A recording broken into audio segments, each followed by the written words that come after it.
Bueno, ¿sabés que la semana pasada, el 2 de octubre, fue instituido como el Día de la No Violencia? Bien. Esta fue una iniciativa de la ONU del 15 de junio de 2007. Fíjate la fecha. O sea que estamos hablando de hace menos de 20 años atrás. Exactamente. O sea, la humanidad recién en el siglo XXI instituyó, o sea, el organismo que junta, acumula, aúna a todos los países del mundo, se puso de acuerdo hace solamente 18 años atrás en instituir un Día Internacional de la No Violencia. Hablemos de burocracia.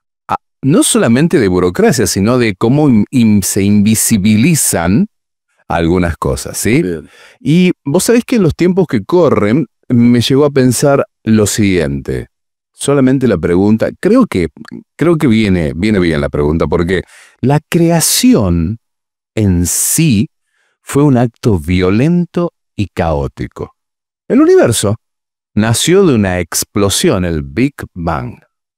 Entonces, si el origen fue un evento altamente violento y altamente caótico, con un orden, con un orden que hoy estamos tratando de llegar a entender, ¿por qué le estamos pidiendo al ser humano que no sea violento y que no sea caótico?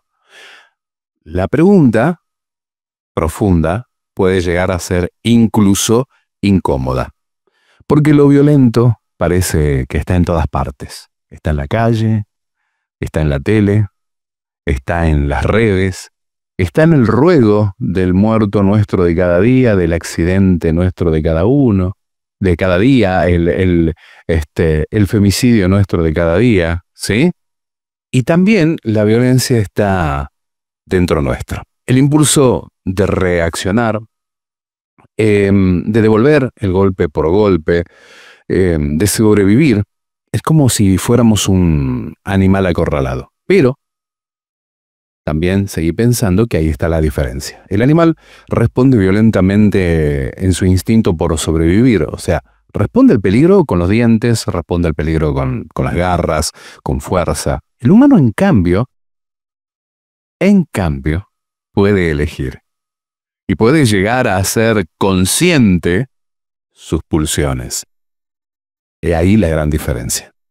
Lo que algunos pueden llegar a llamar superioridad, yo prefiero nombrarlo como diferencia y al mismo tiempo como una responsabilidad. No es una cuestión de fuerza física, no hablo de la fuerza del cuerpo, sino la capacidad de transformar el instinto en decisión. El instinto, uy, qué tema.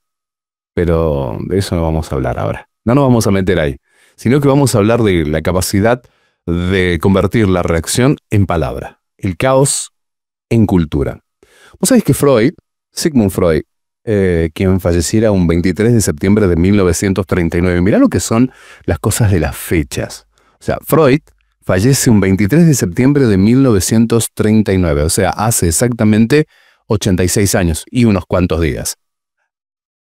Él fallece 22 días después de comenzado un evento que duraría 6 años y que sería la muestra más atroz de los niveles de violencia que el ser humano es capaz para consigo mismo. Estoy hablando de la Segunda Guerra Mundial. Al día de hoy, a 80 años de terminada la Segunda Guerra Mundial, todavía no estamos de acuerdo si fueron 70 o 85 millones de muertos. Freud decía, la violencia habita en nosotros. Sí, pero la cultura es ese muro que construimos juntos para no devorarnos los unos a los otros. Lo repito, la violencia habita en nosotros. Sí, pero la cultura es ese muro que construimos para no devorarnos los unos a los otros. En su libro Casta, la periodista, investigadora y ganadora del Pulitzer Isabel Wilkerson advierte lo siguiente, y creo que Wilkerson es contundente. La violencia no siempre grita. A veces se disfraza de sistema.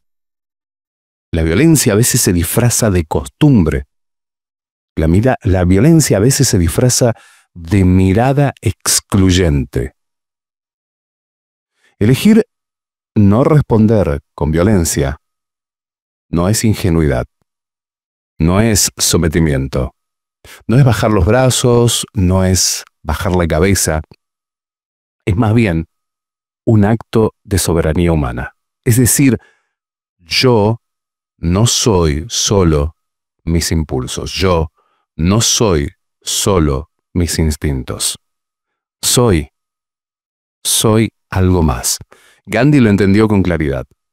La no violencia no es pasividad, es resistencia activa, es poner un límite firme, pero sin repetir las armas del otro.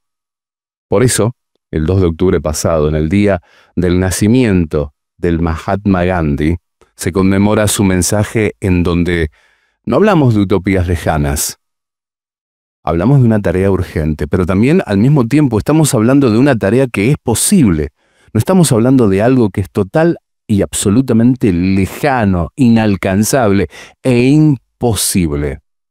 Traer a conciencia lo inconsciente no es tan lejano, no es tan imposible. Y con eso, ejercer una responsabilidad, la responsabilidad de esa supuesta superioridad que tenemos como ser humano. Y ser humanos de verdad. Porque, pensemos, si tanto nos enorgullecemos de ser una especie superior, estaría bueno, pienso, reflexiono, se me ocurre, que esa superioridad no se mida en la cantidad de cosas que podemos llegar a destruir y en los niveles de violencia que podemos llegar a alcanzar, sino que estaría bueno que esa superioridad, esa supuesta superioridad, se mida en cuánto podemos llegar a cuidar, a tener registro del otro y a tener empatía sobre la vida del otro.